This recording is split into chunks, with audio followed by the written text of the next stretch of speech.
Three Letters and a Footnote by Horacio Quiroga.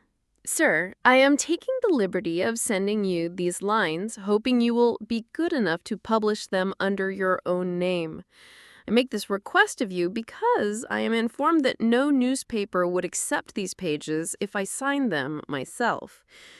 If you think it wiser, you may alter my impressions by giving them a few masculine touches, which indeed may improve them.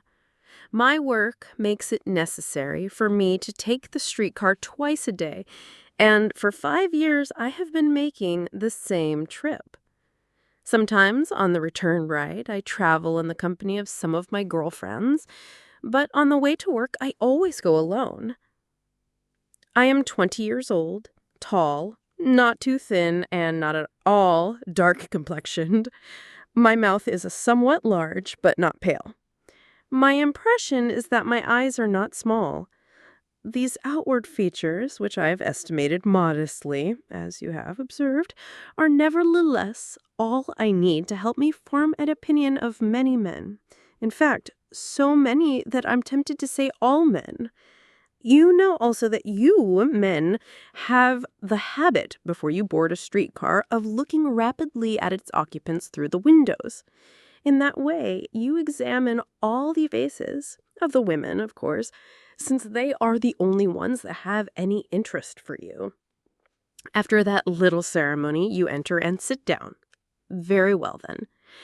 As soon as a man leaves the sidewalk, walks over to the car, and looks inside, I know perfectly what sort of fellow he is, and I never make a mistake.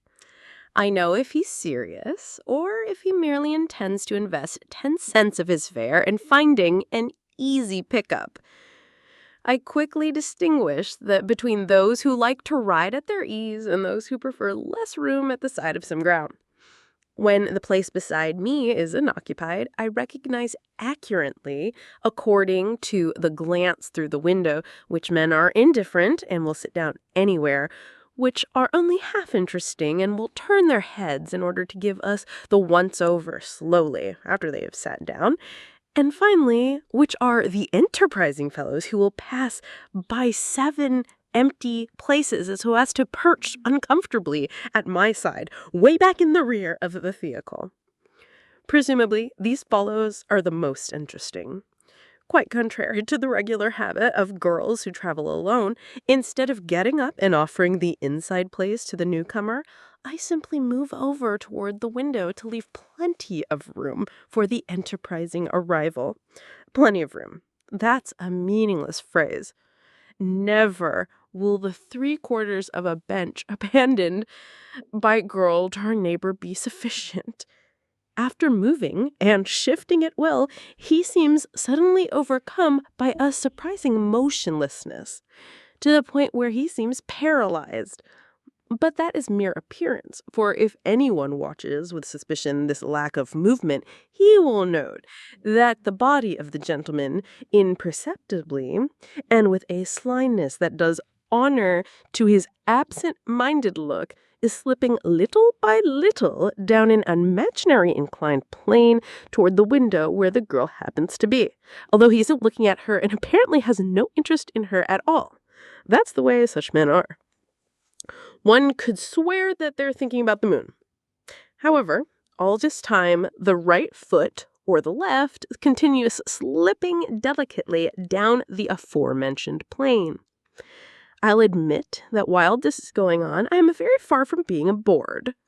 With a mere glance, as I shift toward the window, I have taken the measure of my gallant.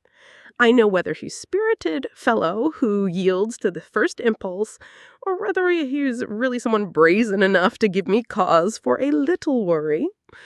I know whether he's a courteous young man, or just a vulgar one, whether a hardened criminal or a tender pickpocket. Whether he is really a seductive Beau Brummel, the séduisant, not the séducteur, of the French, or a mere petit masher. At first view, it might seem that only one kind of man would perform the act of letting his foot slip slyly over while his face wears a hypocritical mask, namely, the thief. However, that is not so. And there isn't a girl that hasn't made this observation. For each different type, she must have ready a special defense.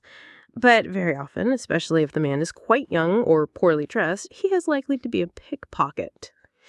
The tactics followed by the man never vary. First of all, the sudden rigidity and the air of thinking about the moon. The next step is a fleeting glimpse at our person, which seems to linger slightly over our face, but whose sole purpose is to estimate the distance that intervenes between his foot and ours. This information acquired, now the conquest begins. I think there are few things funnier than that maneuver you men execute when you move your foot along in gradual shifts of toe and heel alternately.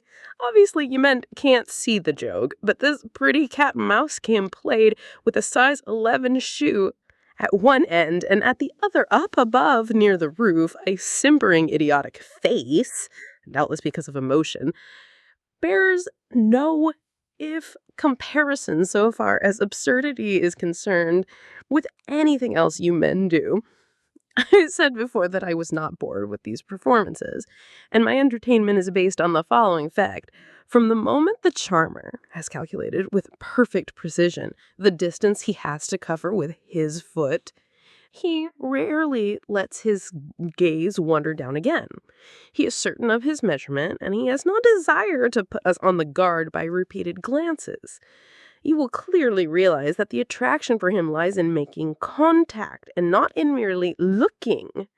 Very well then, when this amiable neighbor has gone about halfway, I start the same maneuver that he is executing, and I do it with equal slyness and the same semblance of absent-minded preoccupation with, let's say, my doll. Only the movement of my foot is away from his. Not much, a few inches are enough. It's a treat to behold presently my neighbor's surprise when, upon arriving finally at the calculated spot, he contacts absolutely nothing. Nothing. His size 11 shoe is entirely alone. This is too much for him. First he takes a look at the floor, and then at my taste. My thought is still wandering 1,000 leagues away, playing with my doll, but the fellow begins to understand. 15 out of 17 times I mention these figures after a long experience. The annoying gentleman gives up the enterprise. In two the remaining cases, I am forced to resort to a warning look. It isn't necessary for this look to indicate by its expression a feeling of insult or contempt or anger. It is enough to make a movement of the head in his direction toward him, but not by looking straight at him. In these cases, it is better always to avoid crossing glances with a man who by chance has been truly and deeply attracted to us. There may be in any pickpocket the makings of a dangerous thief. This fact is well known to the cashiers who guard large amounts of money, and also to young women, not thin, not dark, with mouths not little, and eyes not small, as is the case with yours truly, M.R. Dear Miss, deeply grateful for your kindness. I'll sign my name with much pleasure to the article on your impressions as you request. Nevertheless, it would interest me very much, and purely as your collaborator, to know your answer to the following questions. Aside from the 17 concrete cases you mentioned, haven't you ever felt the slightest attraction towards some neighbor, tall or short, blind or dark, stout or lean? Have you ever felt the vaguest temptation to yield, ever so vague, that made the withdrawing of your own foot disagreeable and troublesome? HQ. Sir, to be frank, yes, once in my life I felt that temptation to yield to someone, or more accurately, that lack of energy in my foot that you referred to. The person was you, but you didn't have the sense to take advantage of it.